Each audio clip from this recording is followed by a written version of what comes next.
बड़ा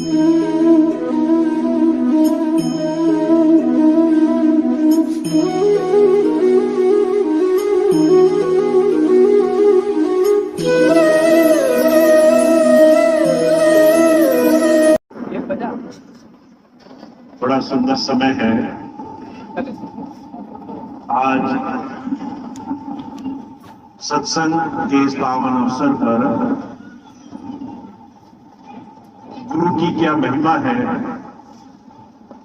इस संसार में। गुरु इतना महान, हमारे जीवन में इतना विशेष, इतना खास कहकर क्यों बयान किया गया है, हमें आज इस बात को थोड़ा समझ लेना है। दुनिया के जितने भी धर्म शास्त्र, जितने भी महापुरुषों के अनुभव, जितने भी बड़े से बड़े धार्मिक स्वरूप हुए, उन्होंने गुरु की बड़ाई की है। कहा गुरु ब्रह्मा गुरु विष्णु गुरु देवो महेश्वरा गुरु साक्षात पर ब्रह्म तस्मै श्री गुरुवे नमः। गुरु को ब्रह्मा के, विष्णु के, गुरु को इस संसार के हर एक शक्ति रूप के समान मान करके उसके सामने नतमस्तक होने की, उसके साथ जुड़ जाने की बात कही गई है। कहा गुरु बिन माला फेरते, गुरु बिन देते दान, गुरु बिन दान हराम है, जब लोग पूछोगे तो गुरु के बिना, गुरु शक्ति के बिना संसार में जितने भी संसार के कर्म कांड, पूजा पाठ, जब तक नियम संयम के साधन है वो अधूरे हैं। उसके बगैर, गुरु शक्ति के साथ जुड़े बगैर दुनिया के सारे साधन पूरे नहीं होते हैं। गुरु तीरथ गुरु पारजात गुरु मंशा पूरण हार, सतगुरु दाता दान दे तो उधरे सब संसार। तीरथ बरत दुनिया के बड़े से बड़े संसार को उतारने वाले साधन, उसमें भी गुरु की बड़ाई की गई है। जब सारे धर्म शास्त्र दुनिया के बड़े बड़े महापुरुषों के अनुभव गुरु की बड़ाई कर रहे हैं, तो मन में विचार आता है आखिर गुरु है कौन, गुरु की सच्चाई क्या है। आज अगर आप देखें संसार में तो हर जगह गुरु मौजूद है। जगह जगह बड़े बड़े वेदों का भाष्य करने वाले, बड़े बड़े पाठ करने वाले, भागवत कथा कहानी सुनाने वाले, दुनिया में आज अगर देखा जाए गुरु को ढूंढने चले तो गुरु की कमी नहीं है संसार में। फिर किस गुरु की चर्चा, किस गुरु की बात बड़े बड़े महापुरुषों ने, धर्म ग्रंथों ने कही है। हमारे स्वामी जी महाराज ने वेदों का जब भाष्य किया तो वेद में एक जगह उन्होंने इस बात की चर्चा करी है, गुरु वो है जो अंधकार का नाश करता हो। गुरु दो शब्दों से मिलकर बना है। गु माने अंधकार, रू का मतलब निरोधक, जो अंधकार का नाश कर दे। जब आप आंखें बंद करके बैठोगे, उस अंधकार में प्रकाश करने की जिसके पास शक्ति हो, जो अंदर हमें उस प्रभु धारा से जोड़ सकता हो, उस शक्ति का नाम इस संसार में गुरु है, जो हमें अंधकार से हमेशा हमेशा के प्रकाश की तरफ ले चले। ऐसे गुरु को हम संसार के ज्ञान ध्यान, बड़े से बड़े भौतिक साधनों से नहीं पहचान सकते हैं। आज संसार में धर्म के नाम पर हर एक जीव सिर्फ भौतिक दृष्टि से संसार की परख करता है। कौन कितना ज्यादा वेदों शास्त्रों का ज्ञाता है, कौन कितना ज्यादा अलग अलग तरह के पूजा पाठ जब तक नियम संयम जानता है, कौन अलग अलग तरह के चमत्कार कर सकता है। महाराज जी फरमाया करते थे, ईसा मसीह के पास एक बार एक आदमी गया, कहने लगा महाराज संसार में चमत्कार को नमस्कार है, अगर आप चमत्कार कर सकते हो तो मैं आपको मानूं। तो ईसा मसीह कहने लगे चमत्कार होता क्या है?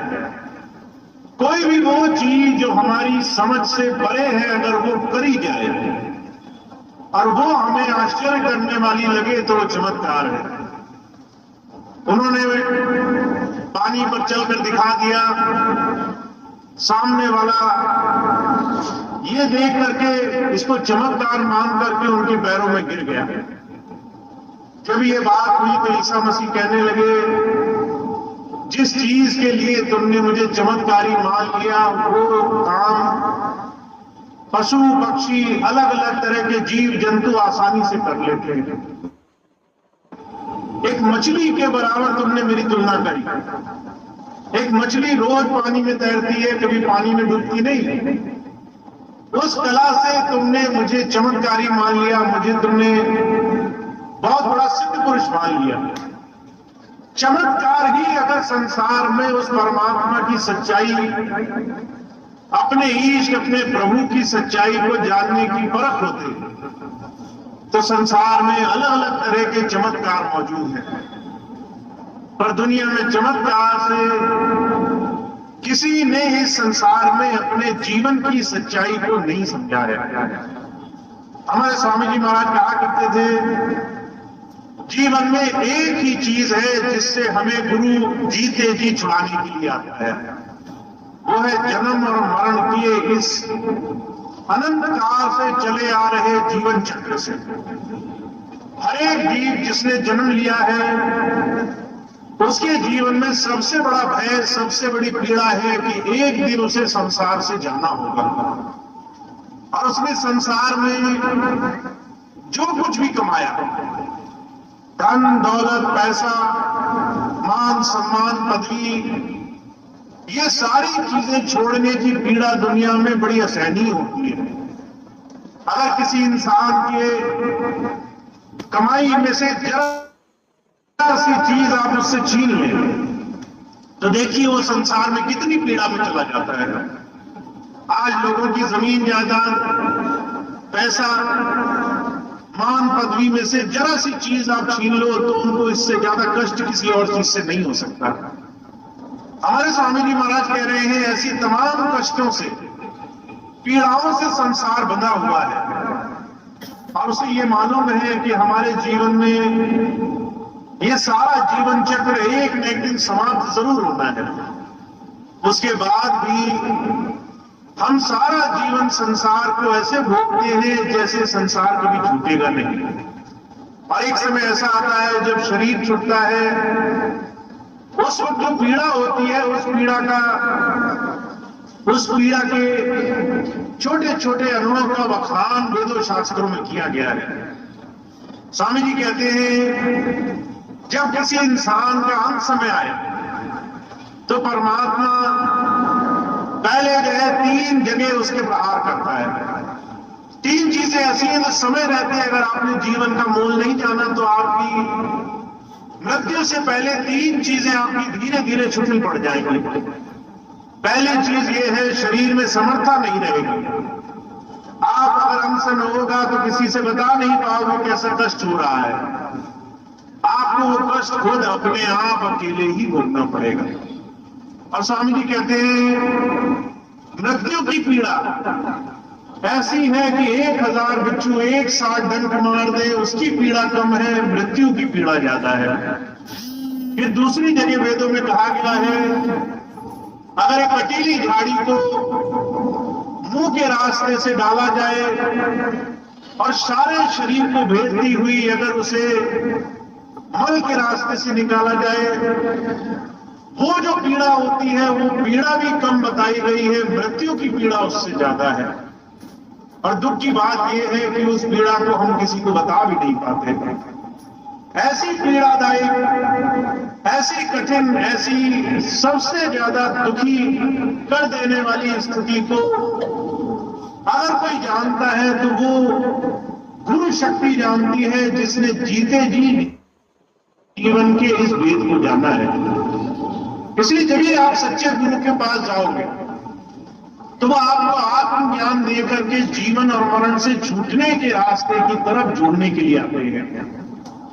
गुरु नानक देव जी महाराज कहा करते थे, सारा संसार जिस मृत्यु से भाग रहा है, संत आते हैं उस मृत्यु का ज्ञान हमें कराने के लिए। हमारे स्वामी जी महाराज बड़ी अच्छी सी कहानी सुनाया करते थे। एक राज में राजा 5 साल के लिए चुना जाता था। जब 5 साल पूरे होते तो राजा को सारे दरबारी लोग नदी पार एक जंगल में छोड़ आते। जंगल में बहुत सारे खूंखार भेड़िए जानवर थे। वो राजा अकेला पड़ जाता, जानवर मार के खा जाते उसे। दरबारी वापस लौटते वक्त जो भी पहला आदमी दिखाई देता उसको अगले 5 साल के लिए राजा बना देते थे। ये परंपरा चलती रही। हर 5 साल जो भी राजा बनता वो दौलत के नशे में चूर हो जाता।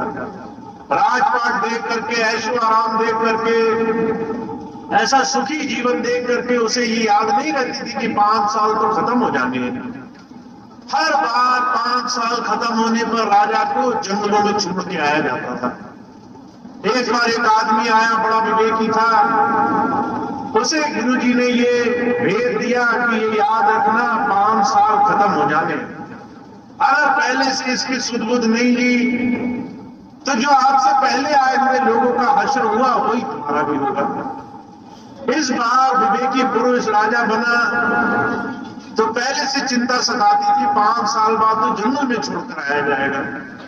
तो उसने चुपचाप पहले जाकर के मुआयना किया कि जंगल में किस तरह के खूंखार जानवर रहते हैं। उसने चुपचाप अपने सिपाही लगाए, जंगल की सफाई कराई, सारे जानवर पकड़वा लिए, सुंदर महल बस्ती बनाई, बड़ा सुंदर रहने का आलीशान आसन बनाया। अब जब 5 साल बाद इस राजा को हटाया गया तो दरबारी बड़े खुश थे। इसको हम ले जा रहे हैं, मौत के हवाले करेंगे। ये राजा विवेकी था, खुशी से जा रहा था कि मुझे मालूम है मुझे कहां जाना है, यहां मृत्यु नहीं, यहां हमेशा का जीवन है। तो गुरु नानक देव जी महाराज कहा करते थे, जिस मरने से जग डरे मेरे मन आनंद, कब मरूं कब पाऊं पूर्ण परमानंद। सारा संसार जिस मृत्यु से डर रहा है वो मृत्यु मैंने देखी है। वो मृत्यु कुछ और नहीं है, शरीर छोड़ने का नाम है। और अगर जीते जी मैंने शरीर छोड़कर देख लिया इस शरीर की दूसरी तरफ क्या है, उधर प्रभु की बनाई दूसरी दुनिया में कैसे जाया जाता है, वहां जाने का रास्ता क्या है, वहां जाने का तरीका क्या है, तो मैंने पाया एक बार मैंने अपने गुरु से वो युक्ति सीखी। तो गुरु नानक देव जी महाराज कहते हैं एक बार मुझे वो तरीका आ गया तो मुझे अब मृत्यु से भय नहीं लगता। मेरे लिए मृत्यु सिर्फ एक जगह से दूसरी जगह जाने का नाम है। मैंने ये जगह छोड़ी, उस जगह गया और वहां के आनंद को मैंने अपने जीते जी प्राप्त कर लिया। तो हमारे स्वामी जी महाराज कहते हैं संत की दया क्या है। इस संसार में प्रभु प्राप्त किसी योगी, किसी गुरु की सानिध्य में बैठने की सबसे ऊंची अवस्था क्या है कि आपको अपने जीवन में इस शरीर से जीते जी मुक्त होने की कला आ जाए। वो तमाम बंधन जो आपको शरीर में बांध कर रखते हैं उससे छूटना आ जाए। मैंने अपने जीवन में कई बार ऐसी घटनाएं देखी। एक बार मैं एक जगह गया तो मैंने देखा कि एक इंसान की मृत्यु के बाद उस इंसान की शांति के लिए शांति पाठ रखा गया। जब शांति पाठ रखा गया तो एक पंडित जी थे, सत्संग कर रहे थे और सत्संग में उस इंसान के मोक्ष की कामना कर रहे थे। अब ऐसी बहुत सी चीजें हम भी अपने जीवन में देखते हैं, हमारे रीति रिवाज संस्कार में अगर कोई मर जाए तो मरने के बाद उसकी शांति के लिए मोक्ष की कामना की जाती है। और हम एक सत्संग, एक बात, एक यज्ञ हवन रखवाते हैं। जब यज्ञ हवन रखवाते हैं तो पंडित जी उसमें बड़े प्रेम भाव से उस इंसान के मोक्ष की कामना करते हैं। तो मैंने देखा कि पंडित जी बैठे थे, मोक्ष की कामना कर रहे थे, घर वालों से कह रहे थे एक दीपक जलाओ, ये दीपक जो जलेगा इससे इस मरने वाले को मृत्यु के बाद प्रकाश से अंदर उसको रास्ता दिखाई देगा और ये सतलोक तक, ये स्वर्ग तक इसका साथ निभाएगा। मैंने ये बात देखी, मैंने कहा पंडित जी, जिस आप मरने के बाद व्यक्ति के मोक्ष की कामना करते हो, मोक्ष क्या है ये बात आपको समझनी जरूरी है। मरने के बाद मोक्ष नहीं प्राप्त होता। मरने के बाद किए गए रीत रिवाज साधन आपको पहले के जीवन में कुछ मदद नहीं करते। मोक्ष नाम है मुक्त होने का। हरेक उस धारा से, हरेक उस बंधन से, आसक्ति से जिसमें सारा जीवन हम संसार में लगे रहे। और अगर हम अपने जीवन को देखें तो सुबह से लेकर शाम तक हम मन करके संसार में उलझे हुए हैं। हमारे महाराज जी कहा करते थे, आप किसी के भी जीवन को, एक दिन की दिनचर्या को आप उठा करके देखो, वो सुबह होते ही संसार की चिंताओं में मगन हो जाता है। सुबह से ही चिंता लगनी शुरू हो जाती है, आज ये काम करना है, आज ये काम करना है। सुबह से ही परेशानियां घेर लेती हैं कि ये काम मेरा बना नहीं, वो काम मेरा बना नहीं। सुबह से ही परेशानियों से हम घिर करके सारा जीवन गुजारते हैं। अर्जुन कहा करते थे 90% आपके जीवन में जो दुख है वो मन करके हैं। इस मन से हम संसार में अपने जीवन की असली अवस्था को भूले हुए हैं। इसलिए स्वामी जी महाराज क्या कहते हैं, अगर आप ये बात समझ लो कि आपको संसार में रोने वाला, संसार के दुखों में लगाने वाला ये मन है, इस मन से आपके जीवन में तरह तरह के विकार उत्पन्न हो रहे हैं, तो आपको इस मन का साथ छोड़ना, इस मन के साथ से छूटने के रास्ते पर चलना जीवन में आ जाएगा। कई बार आप में से बहुत से लोग होंगे, अगर उनको कोई काम करने को कहा जाए तो कहते हैं हमारा मन नहीं करता, हमारा मन नहीं मानता। कह दिया जाए कि ये काम अच्छा है, इसको कर लो, कहेंगे आज मन नहीं कर रहा, फिर किसी और दिन करेंगे। हम 90% इस मन करके संसार में उलझे हुए हैं। हुजूर फरमाया करते थे, एक बहुत बड़े विद्वान हुए, उन्होंने इस बात को समझाने के लिए बड़ी मेहनत करी। उन्होंने कहा एक इंसान या तो भूतकाल में या भविष्य में अपने मन करके बहुत सारे संसार के दुखों को उसके होने से पहले ही भोग लेता है। अगर आपको ये बात पता चल जाए कि आपके जीवन में आगे आने वाले समय में कोई काम बिगड़ने वाला है, तो आपको आज से ही उसकी चिंता होनी शुरू हो जाएगी। बच्चे होते हैं, माँ बाप होते हैं, पहले से ही चिंता करते हैं ये बच्चा पढ़ करके कुछ बड़ा बनेगा या नहीं बनेगा, और वो पहले से ही, आज से ही उस चीज के लिए अपने मन में दुख समा लेते हैं। अगर आपको पता चल जाए 2 दिन बाद कोई बीमारी लग सकती है, तो हम आज से ही उस बीमारी का दुख भोगने लग जाते हैं, आज से ही हमारे अंदर पीड़ा आने लग जाती है। हुजूर कहा करते थे विज्ञान में इस चीज की परख हो चुकी है। एक बार एक आदमी, उसको जो है, जब उसका अंत समय आया, मरने वाला था, तो एक डॉक्टर ने कहा कि मैं तुम्हारे साथ एक परीक्षण करना चाहता हूं। अब वो मरने तो वाला ही था, उसने कहा कि आप जो करो ठीक है। तो मरने से कुछ दिन पहले उसे एक कुर्सी पर बिठा दिया गया और उसके हाथ बांध दिए गए। कहने लगे तुम्हें मरना तो है ही, अगर मैं तुम्हारे सामने एक सर्प लाऊं और सांप जो है तुम्हारे सामने छोड़ूं तो तुम्हें डर लगेगा? कहने लगा मैं तो मरने ही वाला हूं, मुझे क्या डर लगेगा, मुझे तो मौत रोज दिखाई देती है। अब ये बात कही तो वो डॉक्टर साहब थे, कहने लगे चलो फिर आज इसका परीक्षण करते हैं। उसको एक कुर्सी पर बिठाया, हाथ बांध दिए। दूर से एक आदमी धीरे धीरे एक सांप लेकर उसकी तरफ बढ़ने लगा। जब सांप बहुत नजदीक आ गया तो जो है डॉक्टर ने उस आदमी के हाथों पर पट्टी बांध दी और पास गए, उसके हाथ पर दो चीजों से प्रहार किया, जैसे सुई से नोक मार देते हैं। अब उस आदमी को लगा कि मुझे तो सांप ने काट लिया, और जब उसको ये लगा तो वो थोड़ी देर बाद उसी कुर्सी पर बैठा बैठा मर गया। अब ये बात जब दूसरे डॉक्टरों को पता चली तो वो आश्चर्य से चकित रह गए कि ना सांप से हमने इसे कटवाया, ना सांप ने इसे डंक मारा। इस आदमी को सिर्फ ये भय हुआ कि जिस चीज से मुझे चोट लगी वो सांप के निशान थे, वो सांप का डंक था। इस भय से वो मर गया। उन्होंने उसके शरीर का परीक्षण किया, और जो क्या करते थे आज भी इस चीज के वैज्ञानिक तथ्य मौजूद हैं। सिर्फ इस भय से कि हमारे जीवन में क्या हो सकता है या हमारे जीवन में क्या हो चुका है, हम अपने जीवन में 90% दुख भोगते हैं।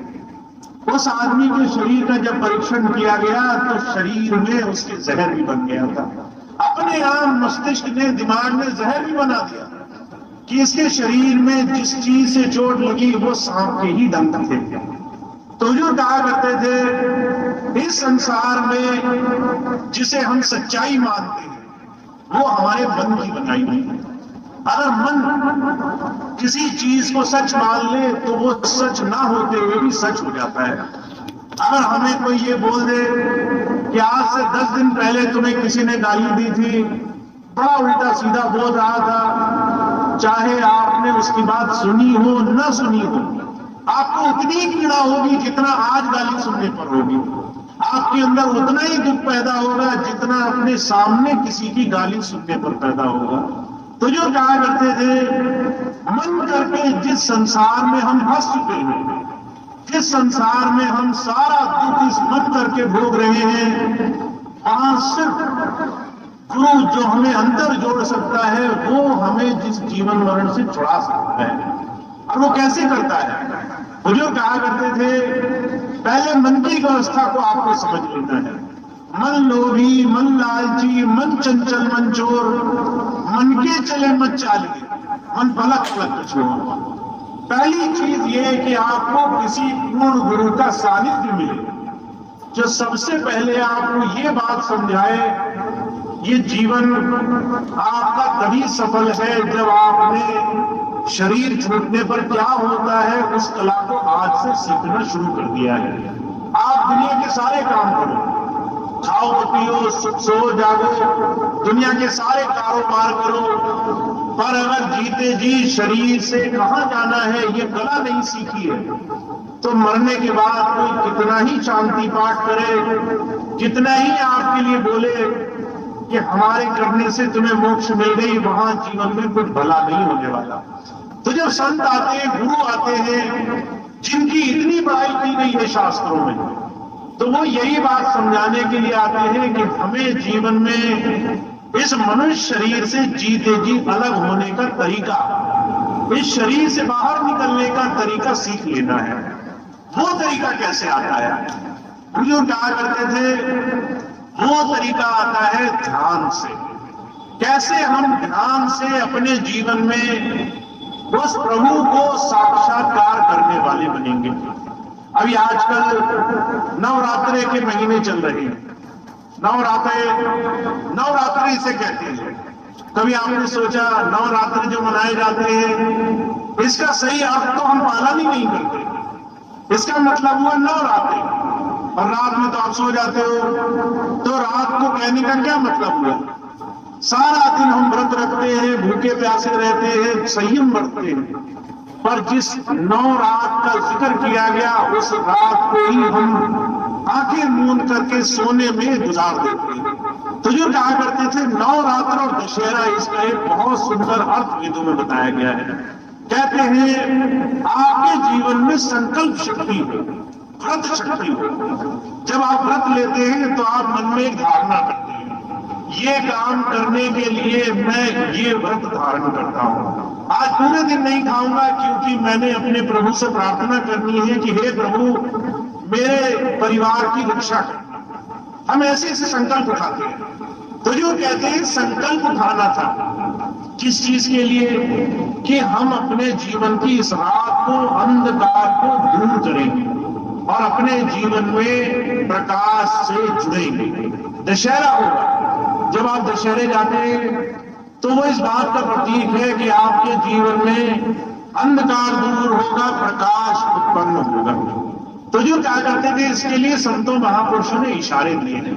नवरात्रि किस बात की थी कि अंधकार में रोज बैठो और इसको दूर करो, इसमें प्रकाश लाओ। और हमारे स्वामी जी महाराज बड़े सुंदर ढंग से इस बात को कहा करते थे, या जागे कोई जोगी भोगी, या जागे कोई चोर रे, या जागे कोई संत ज्ञानी, लगी नाम से टोर रे। रात को कौन जागता है? या तो कोई जोगी जागेगा जिसको साधना करनी है, या कोई भोगी जागेगा जिसको बीमारी है, रात भर खांसता रहेगा, रात भर बीमारी से कराता रहेगा। फिर कहते हैं या फिर चोर जागता है, दिन भर चोर सोता है, रात को जागता है जब आपकी आंख लगी हो। जब आप कच्चे हो तो आपके घर में चोर करे, सेंध मारे, आप कीमती चीज चुरा ले। तो कहते हैं या तो चोर जागता है या फिर भोगी इंसान जागता है। पर अगर आप संतों महापुरुषों को देखो तो साधु भी रात को अंधेरे में साधना करने में जीवन गुजारते हैं। जब सारा संसार सो रहा होता है तो किसी साधु को देखो, वो अंतर ध्यान दिखाई देगा, वो अंदर साधना में लगा होगा। जब सारी सृष्टि सो रही होती है तो संत महापुरुष ऐसे पूर्ण गुरु जीवन में साधना में अपना जीवन गुजार रहे होते हैं। तो जो कहते हैं नवरात्रि इस बात की परिभाषा है, हमारे और आपके जीवन में सुख, समृद्धि, आनंद, जीवन में सबके लिए उदय हो, सबका भला हो, इसकी प्रार्थना कैसे सफल होगी कि आप अंतर साधना में प्रार्थना करोगे। इसी बात को भगवान श्री कृष्ण ने कहा है, वो बहुत भाग्यशाली है जो अपने जीवन में सिर्फ अपने लिए नहीं जी रहा है। जो सिर्फ अपने लिए जी रहा है, अपने स्वार्थ के लिए जी रहा है, उसका तो जीवन व्यर्थ चला गया। जो अपने लिए दूसरों के लिए भी कामना करता है और उस कामना करने के लिए साधना करता है। तो क्या कामना करनी है? भगवान श्री कृष्ण कहते सर्वे भवन्तु सुखिनः सर्वे सन्तु निरामया। सबके लिए जीवन में सबका भला हो, सबके जीवन में उचित काम हो, सबके जीवन में सुख आए, समृद्धि आए। सब सर्वे भद्राणि पश्यन्तु मां फलेषु कदाचन, कि सबके जीवन में सिर्फ और सिर्फ अच्छाई हो, ऐसी मैं कामना करता हूं। इस कामना के लिए मैं जीवन में साधना करता हूं। तो जो कह रहे हैं कि जब आप अपने इस मनुष्य शरीर को समझोगे तो ये मनुष्य शरीर सिर्फ खाने पीने, भोग बनाने, सिर्फ भोग की वस्तुएं बनाने का सामान नहीं था। आज लोग सिर्फ इस शरीर का इस्तेमाल इसलिए करते हैं कि शरीर को हमें भरना है, तरह तरह की चीजें इसमें डालने का प्रयास करते हैं। अगर कहीं जाएंगे तो खाने पीने पे जोर रखेंगे, अगर मुझसे मन नहीं भरा तो नशों में फंस जाएंगे, अगर नशे से भी मन की तृप्ति नहीं हुई तो जो है अलग अलग तरह के भोगों में लग जाएंगे। उन्हें लगता है जितना भोग कमा सकते हो उससे जीवन में सुख मिलेगा। पर जो कहा करते थे इस संसार में इस शरीर का उस जो उपयोग है, इसका सही जो इस्तेमाल है, वो अपने जीवन में इससे उस प्रभु के साथ जुड़ जाने में, उसके साथ अपने जीवन में कैसे साधना करनी है उस चीज को कमा लेने में। और उसकी निशानियां दी है महापुरुषों ने। जब हम बिंदी तिलक लगाते हैं तो जो कहा करते थे ये निशानी बनाएगी कि यहां पर आपको साधना करनी है, इसके अंदर आपको ध्यान टिकाना है।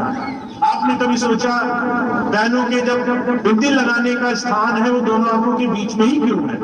वो शरीर में किसी और हिस्से में क्यों नहीं? हाथ पर बिंदी लगा लेते, पैर पर बिंदी लगा लेते, चेहरे में दाएं बाएं ऊपर नीचे कहीं और बिंदी लगा लेते, बीचों बीच स्थान क्यों है? क्योंकि इस स्थान को शिव नेत्र कहा गया है, इसको दशम द्वार कहा गया है। यहां दशहरा मनता है। ये दोनों आंखों के बीच में यहां पर उस प्रभु के देश जाने का दरवाजा है। इसी को संतों महापुरुषों ने अलग अलग तरीके से साधना का केंद्र बिंदु कहा है। तो जो कहते हैं गुरु मिले तो आपके अंदर ध्यान को उलट करके वो दोनों आंखों के पीछे अंधकार के पार उस प्रकाश के देश ले जाने की युक्ति सिखाने के लिए आता है। तो वो भाग्यशाली है जिन्होंने ये युक्ति सीखी है, जिन्होंने इस युक्ति से जीवन में उस प्रभु नाम को कमाया है, राम नाम को कमाया है, जिन्होंने इस युक्ति से जीवन में अंधकार को दूर करके प्रकाश से जीते जी मरने की कला सीख करके सच्चे जीवन को पाने का साधन पा लिया है। तो आप बहुत भाग्यशाली हैं।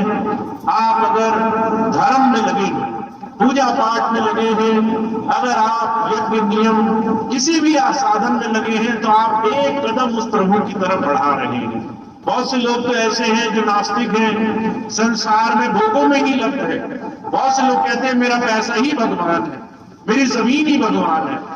वहां आप किसी न किसी साधन से उस प्रभु की खोज कर रहे हैं, चाहे व्रत करें, चाहे उपवास करें, चाहे नियम संयम अपनाएं, चाहे माला फेरे, एक कदम आपने उस प्रभु की तरफ बढ़ा दिया है।